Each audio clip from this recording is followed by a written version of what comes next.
March 2014, the Chancellor at the time, George Osborne, announced a major change to the way some people could access their pension when they came to retire. This change came into effect in the tax year 2015-2016 and is known as pension freedom. This video will explain the change, who it affects, what it means, and some of the key things you will need to look out for. Pension freedom does not apply to all types of pension. We're only really talking private pensions, where you and/or your employer saved up a pot of cash for retirement. These are known as defined contribution or money purchase pensions. It doesn't apply to the state pension, nor in the main part does it apply to pensions where what you're paid is a proportion of your final salary, known technically as defined benefit pensions. Before the pension freedom changes came in, the typical option used by most people was to cash in their pension, take 25% as a tax-free sum, and use the remainder of the money to buy an annuity, a product that pays you an income each year until you die. Now, you can take the pot freely and in a flexible manner, including if you choose all the pot in one go. You should note, however, that you cannot do anything with the pension in terms of using the freedom rules until you have reached the age of 55. From that age, you can access your pension to help you in retirement. This includes withdrawing all the money in one go. However, this is rarely a good idea. First off, the new rules still only allow 25% of the pot to be taken as a tax-free sum. That means, should you take all the pot in one go, 75% will be taxed. Secondly, most people's pensions are to support their income needs in retirement, which could stretch over decades.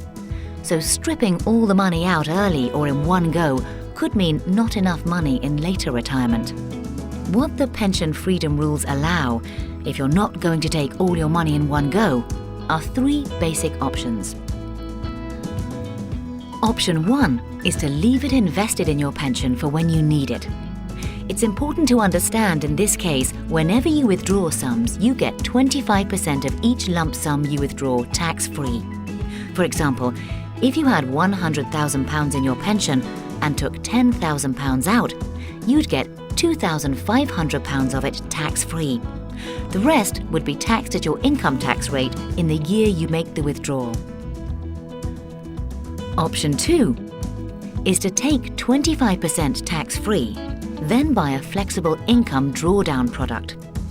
This is a product you buy that keeps the rest invested so it can still hopefully grow, but you can also use it to take income when needed.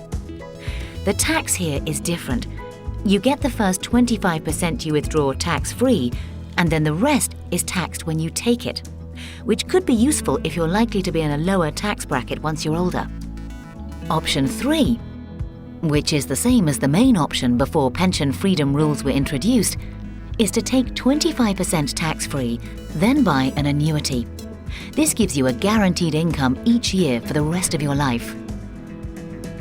It is worth pointing out that you're not forced to do one thing.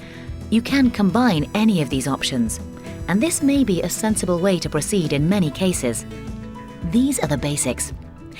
If you are in a position either now or in the future where the pension freedom rules affect you, what do you need to be thinking about? The first thing to consider is that if you do not cash all your pension chips and you're not buying an annuity, then your pension, either fully or in part, is going to remain invested. Therefore, you need to consider where you should invest it, the risk on the money left in the pot, and the costs and charges you will incur. You have many choices with all these factors. Secondly, you will need to think about how much income you will need and when, what other income sources you have, and how you will be best accessing your pension. This can be a complicated estimate stretching over many years.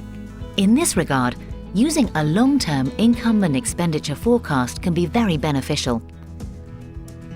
Third, you will need to consider your wider financial position, your health, and your future financial risks, such as living for a very long time. With all these factors, we have the experience and expertise to help you and to work through all the factors you will need to consider. Verum Financial offers independent whole-of-market financial advice to families, individuals and employers. Contact us for more information. Verum Financial. Financial advice you can trust.